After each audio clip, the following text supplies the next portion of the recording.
Welcome to Tell Me More podcast for Runner Radio. I'm Trina Wilcox. My guest today, Abby with Freedom for the Taking. Welcome. Hi, thanks, Trina. Well, I'm assuming is Abby Abigail Hobbs. Do you like to go by Abby or Abigail? As an adult, I think I like Abigail better. All right. All right. So tell me about Freedom for the Taking. I like the mission to educate and inspire individuals to create vibrant lives of freedom. Now that can be a Yes, exactly. They're true. Yeah, so it's a nonprofit that I recently started. It's really new and upcoming. I had a therapeutic horsemanship business previous to this.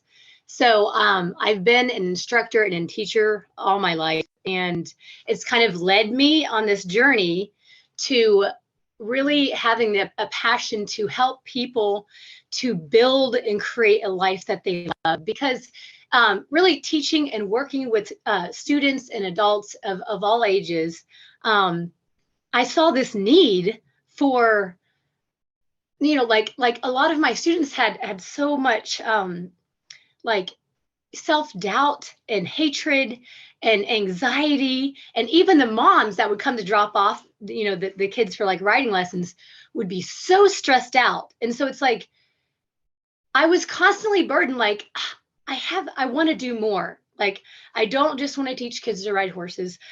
There's so much more that's missing, and I want to be able to give that.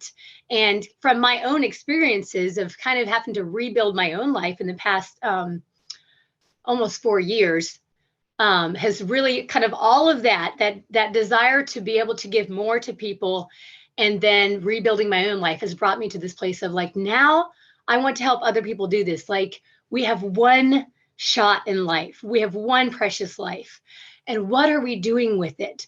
We don't have to live stressed out, on this rat wheel where we're constantly doing all the things for all the people and going to bed exhausted at night and waking up and just repeating it, doing it all over again, and trying to be all the things for all the people, but never feeling like enough. And I thought, what are we doing? Like, what are we doing? We have one shot. Why are we living for everybody else's happiness and feeling guilty to be able to make choices for our own happiness? So that's really kind of, that's the big picture of taking my passion for working with people. And I love having fun, and I love bringing joy into people's worlds and saying, look, your life can be not just okay, it can be amazing. And it's not this fairy tale that we all just wake up one day and go, oh, look, I'm just going to make these choices and my life's going to be amazing. No, it's shit hard work. Like you have to make the hard choices. You have to wake up every day. You have to do the things that are honoring to your journey. And yeah, people are going to give you hell to pay for it. And you will have loss, but you are going to be able to create your own path. And in that is so much freedom that it's like, if you were to I feel like if I was to ask people, are you living a life of freedom? They would be like, well, sure. But it's like, no, if you're not waking up every day feeling free to make all the choices that are honoring to your life and your family, then maybe you should ask yourself if you're really free. So all right. I mean, the biggest question, I want to believe you, but when you do wake up and you first thing that pops in your head are negative thoughts, bad words, and your world just feels like it's crumbling down, where do you start? oh my gosh, that's such a good question. And in all honesty, it's like something I've been dealing with recently, trying to work on it myself, is learning how to, all those voices, the self-doubt and all of the things that you're just like, I know that I can so easily in an instant get swallowed by. I've been listening to a bunch of different podcasts, but one recently that Glennon Doyle was talking about, you know, realizing that these voices are a part of us, but it's not like our sensual being. So kind of learning to be the CEO of all of those different parts of you that come in and say, there's fear that says, you can't do this. This isn't going to work. Your whole life's going to fall apart. And then there's doubt that says, who do you think you are? You're not enough.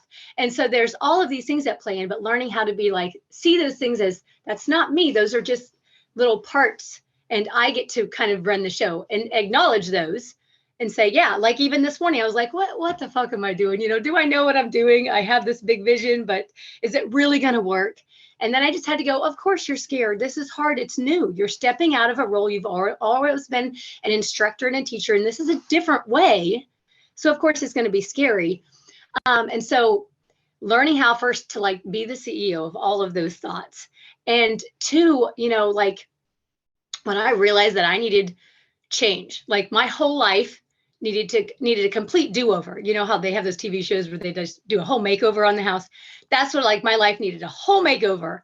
I first floundered and like, oh my God, I'm going to die. And then I was like, I need help. And I tell people like, I had to reach out and find support. I had to, and that wasn't my past connections, because my past connections would have drugged me back into being my past self. So it was to find support, professional support, even if just for a time, and reach out and say, hey, I don't know what I'm doing. What are the first steps that I take? And so honestly, I didn't wake up and just have this like awesomeness, but I did go, I need help. I can't do this on my own. So support, I think, is the first step. And whatever that looks like for each person. Some people may have a really good best friend that'll hold you accountable and help you. Some people might want to go to a therapist. I mean, I think that I grew up with the concept that like, if God was going to fix everything, you don't need to go to a counselor or a therapist. And that's bullshit. And so I found a counselor and started getting my family in, and we started finding our footing. And it was a slow, painful process. Don't get me wrong. It was 3 years of a lot. I felt like I was in this deep, sludgy mud, just slugging through. And I remember like thinking, okay, like I'm going to have to like, put my big boots on and tie them up tight, because this is what it's going to be. But I feel like it's that thing of like, if you put in the time and you put in the effort to take control of your life and to take your freedom and say, no, I'm going to do what is honoring to me. I'm going to stop living this whole other life that everybody else wants me to live. The rewards and the benefits are amazing. And the peace that you can live in is available to you, but it doesn't come easy. So where does freedom for the taking fit into that when someone realizes, look, I want to live up to my potential. I want that in my life. How does that fit in? Awesome. Really good question. So I offer a variety of things, because I really feel like I didn't want there to be this one and only way to do it. I feel like there needs to be a lot of options, because everybody's different. And what works for one person is not going to work for another person. So I offer group sessions where like some people have a really difficult time in social settings. And so to be able to put them in a group setting and help them build confidence in a group setting, helps them to step out into their power in the world where you have to be in social settings. So I have like a special thing where there's group sessions and you can learn to build confidence inside of a kind of a safe, fun environment. And that's actually the only thing that I specifically do at my farm, because I have animals and I've created safe, peaceful places, and we incorporate all of that in fun and games. And so there's that aspect of it. And that's like a 6-week session to kind of build confidence all along the way.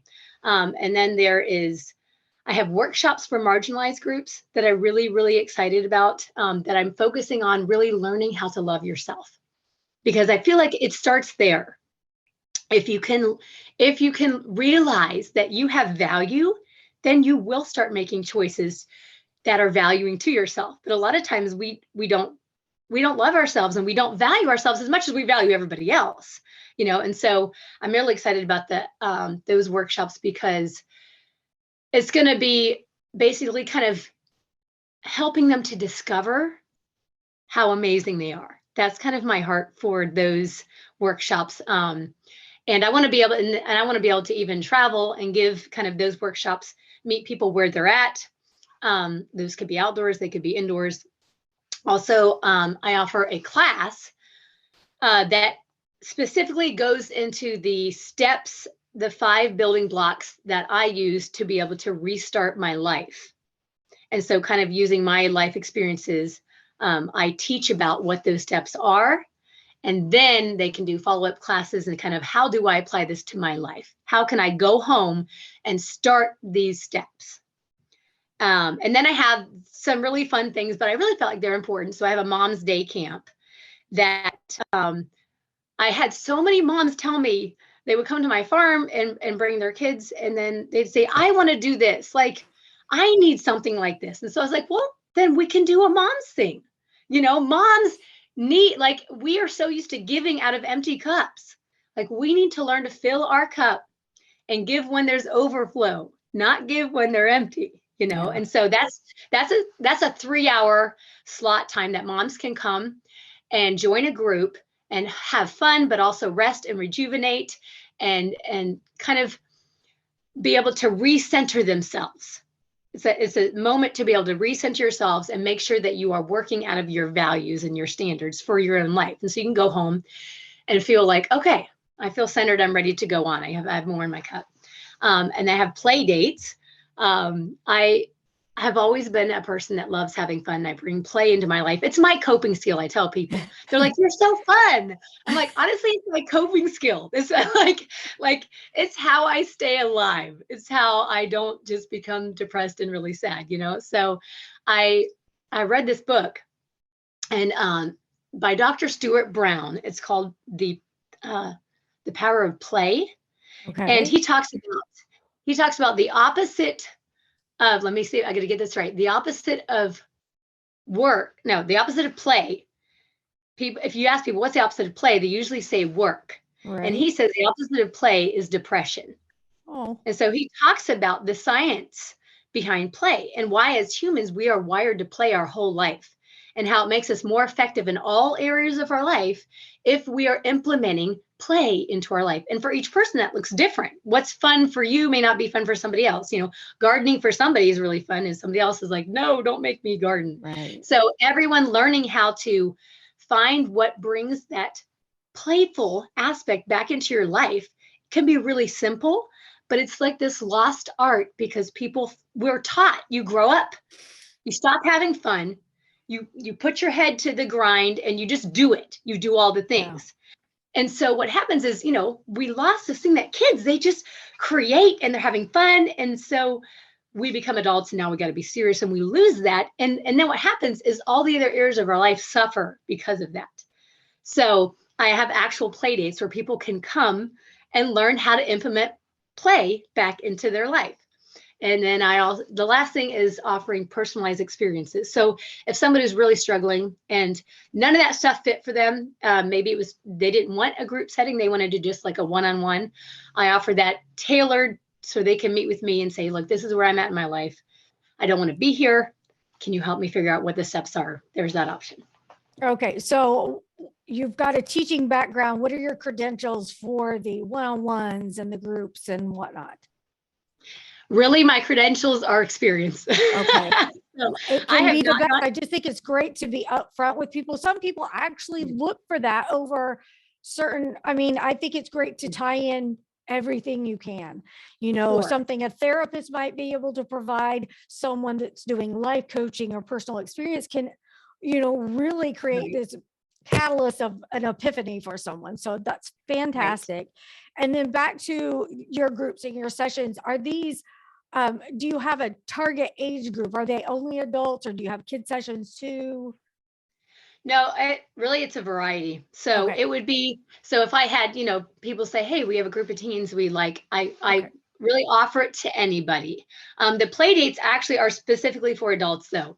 And that might catch people off guard, but that's kids know how to play. Yeah. It's adults. You're right. We get to this. You think one of the things we would learn as adults is, hey, we're grown-ups, we should be better at relaxing and playing, but we lose that so fast. And this horrible, adulting, which I've grown to hate the term. It's like, yes, we've got to be grown-ups, but why is there such a negative connotation? It should be fun to be an adult, and it's just turned to dread, it feels like, for so many people. Yeah, that's a really good point because we're supposed to get better at everything, right? So why is it not expanding into that? Yeah, yeah. So when that comes to a loss, it feels like Freedom for the Taking would be a great place to turn. Where can people go to get more information right now? So I don't have a current website for Freedom for the Taking. I'm working on that. I do have a Facebook page. Okay. So they can find me at Freedom for the Taking on Facebook. I have an Instagram, Freedom Zebra Coach. And I've posted some reels about who I am, what I do. I'll be posting more stuff this week. Specifically, is basically like my intro week. So you'll be seeing more details, and like it'll kind of break each thing down and tell the what it offers and the cost and all that stuff on Instagram and Facebook. I also have a blog that I do every week. I have two blog posts that come out a week, and that's Bike to Type. Okay. So if people want to kind of learn more about me, that's my personal healing journey. So I Okay. go there. That's my therapy. I blog out kind of my life. So if they want to learn more about kind of me as a person, they can go to biketotype.com. And then I have a podcast called Coffee in the Corral, Okay. and they can check that out. That comes out every Monday. It's got my life story on there. It's got a lot. So Okay. yeah. Awesome. Thank you so much, Abigail Hobbs. Freedom for the Taking. Appreciate your time and come back when you have more to share. Thank you, Trina, so much. Thanks.